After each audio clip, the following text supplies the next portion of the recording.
guys, Sebastian here from All Girls Vintage. In today's video, we'll be talking about this awesome vintage combination. Here, got a 1956 Gibson Les Paul Special in this beautiful TV yellow, and we'll be running it into this 1966 Fender Deluxe Amp.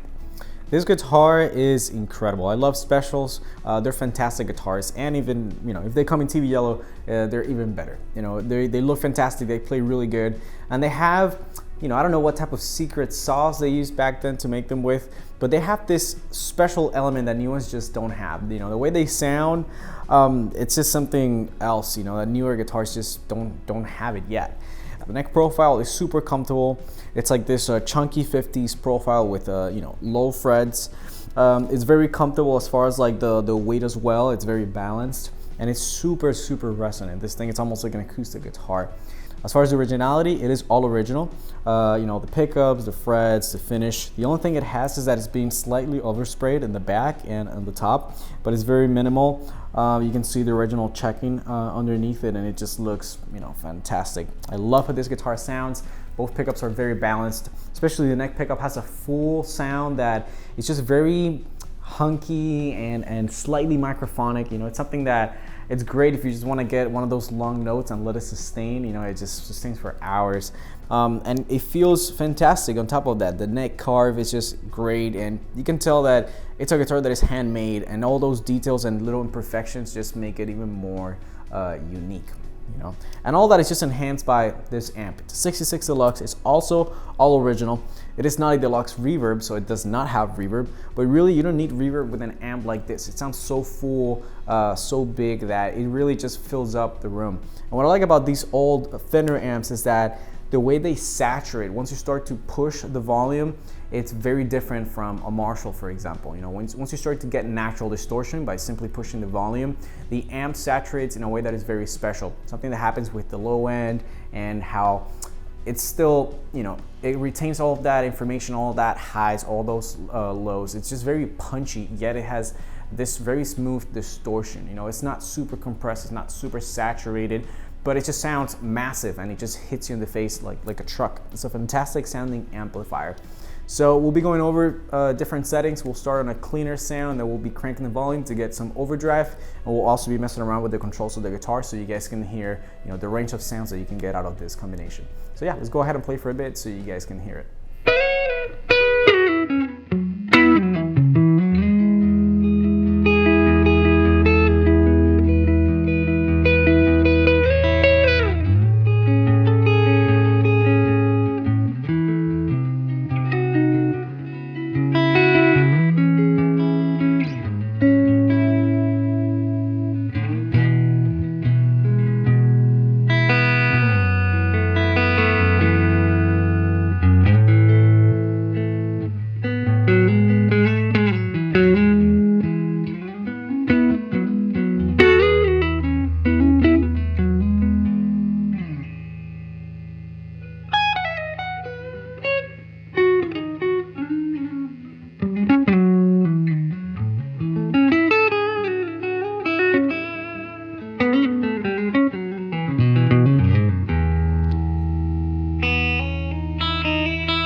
So, as you can hear, it just sounds really rich, really full. I'm running it on the vibrato channel. The volume is at about 3.5, treble it's on 5.5, and bass is at 9, and tremolo is disengaged. I feel like 3 is when about these amps start to really breathe. Any lower than that, and it still sounds good, but I feel like at 3 you get a sweet spot where the amp is just giving you, its full potential before it starts to get dirty. feel like the range a lot of times can be from 3 to about 6 or 7, depending on which blackface Fender you have. But this is about where the amp, again, starts to sound really good, clean, and then starts to saturate a little bit. So if you have a guitar that's a bit hotter like this one, right around 3 again, it's just perfect for clean. This sound is super full and big, and like I said earlier, it just fills up the room. I really don't feel like I need the reverb to be able to sound fluid when I'm playing, especially, you know, on clean. These amps have like this sort of like natural compression that even on a clean setting like this is very apparent, and it just makes it, you know, it's very enjoyable to play. Under the fingers, it just feels really good, and you know, it sounds fantastic. You know, again, you really can't go wrong with a Deluxe like this.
I mean, what else can I say?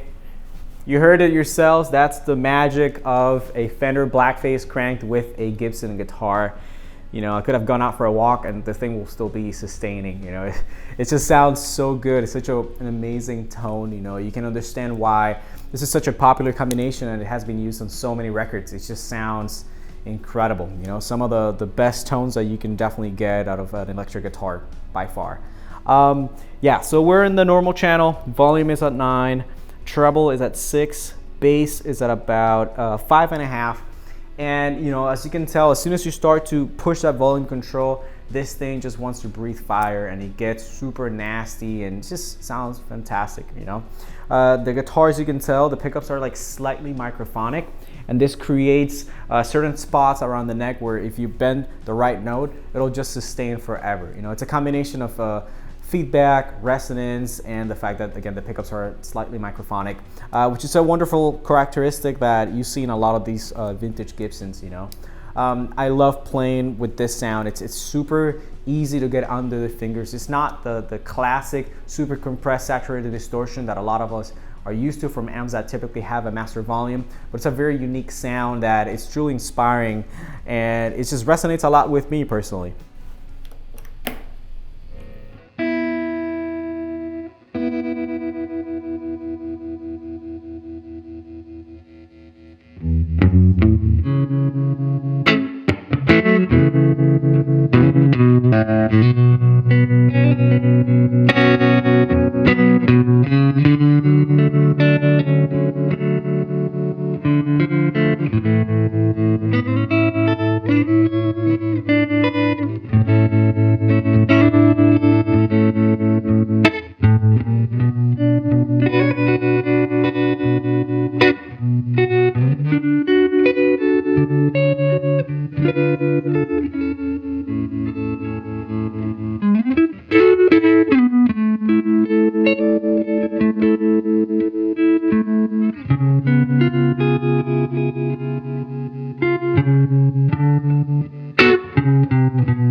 Great sounding tremolo channel as well. The blackface tremolo circuit is very interesting. It's quite different from the earlier brown face models.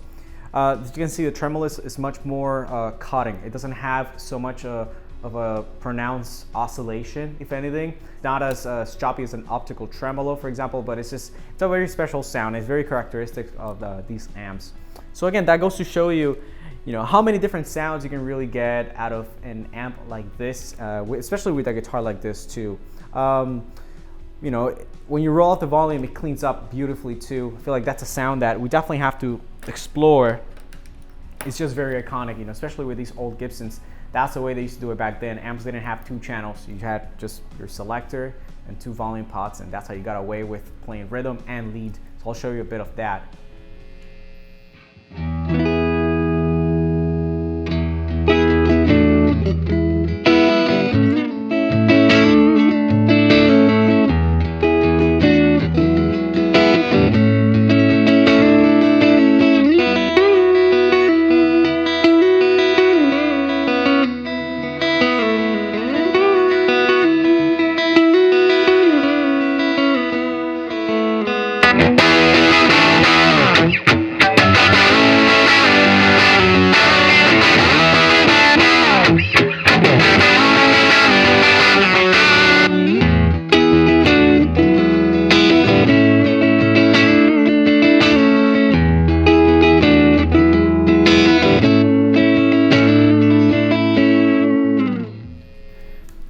There you go. There you have it.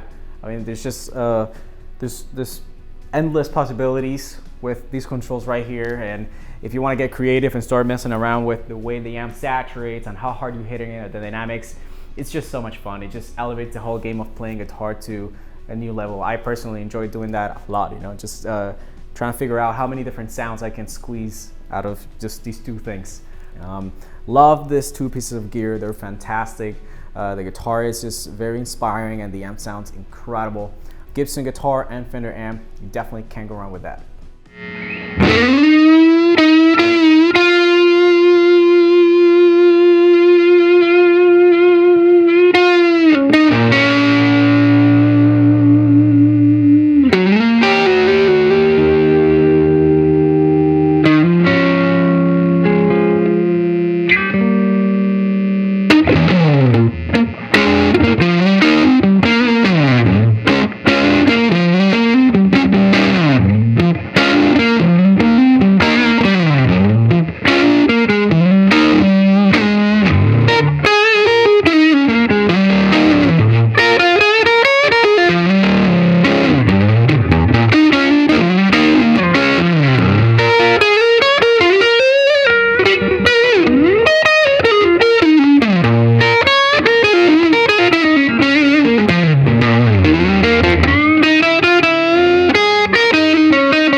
Alright guys, I hope you enjoyed this video. If you want to pick up any of the gear used here, the links will be down below in the description. That'll take you to our website where you can see some of the awesome things that we have. We recently got a huge vintage collection, great amps, great guitars, so definitely check it out and see if you find anything there that you like. If you guys want to support this channel, give us a thumbs up and consider subscribing to our YouTube channel. And finally, if you enjoy this type of content, you can follow us on Instagram at @WaltGraceVintage. My name is Sebastian. Till next time.